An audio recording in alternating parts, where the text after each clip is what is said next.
some simple breathing is given so much importance in our, and also the macrophage, macrophage is immune cells which remains also in the lungs. It resides, and there is a heavy concentration of macrophages are there. So if we really know how to use the immune cells, and if we keep the proper environment in the lungs and the respiratory system is totally very much activated, then everything works out very nicely. Because if we deeply diaphragmatic breathing is practiced, then what happens? We can expel maximum of the what called poisonous toxic materials what we inhale, and rest can be taken care by the macrophage, which can gobbles all the particles or foreign proteins which we breathe in. So this is the way how we can take care of the health. We can talk about our nervous system, how autonomous nervous system is activated through breathing, and how we can really activate that sympathetic, parasympathetic, because our life is nowadays, we are running after work, and we are very busy, and we are ruining our life, in fact, and we don't know how to really, the wear and tear can be taken care of by activating the, parasympathetic nerve. So those are the things, I can talk about a lot about our respiratory system, endocrine system, and this and that, how yoga can help us, in this regard. But time is such, so I have to really go to the next level, that is mental level. Many persons think that meditation is not important. Some of the glands are there which only we can reach out and activate or stimulate by the meditation process only. Because mind, through thinking only we can reach there. Our Guruji told that that it is thought what matters very much, because wherever thought goes, science is telling nowadays that wherever thought goes with the chemical. Thoughts are always converted into chemical.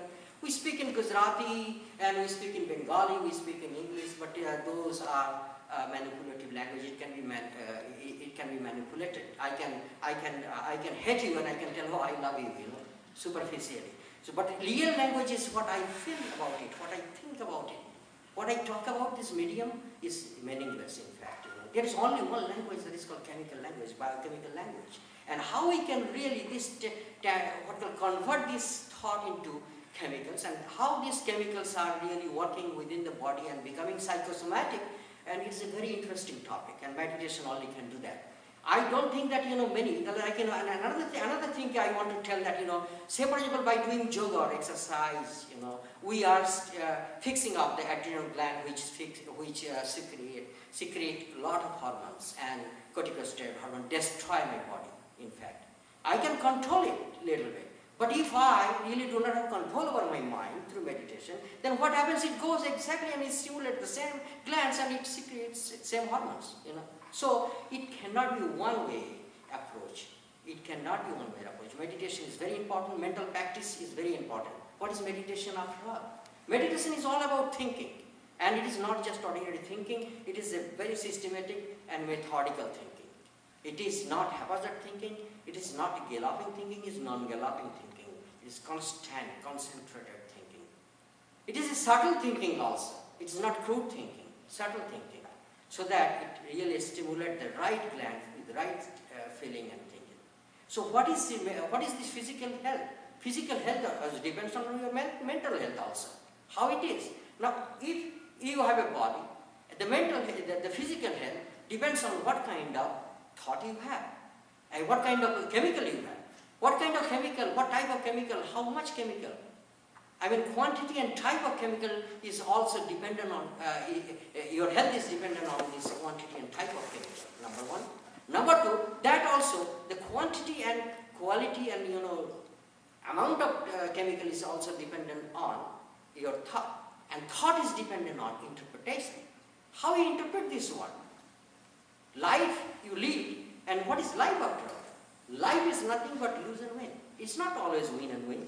So, if something happens, how you interpret that incident is very, very crucial for our health all around. Existence is not separate. A day was there when their reductionism was there, when we told, oh, mind is separate, body is separate, everything is separate. Everything is interlinked nowadays.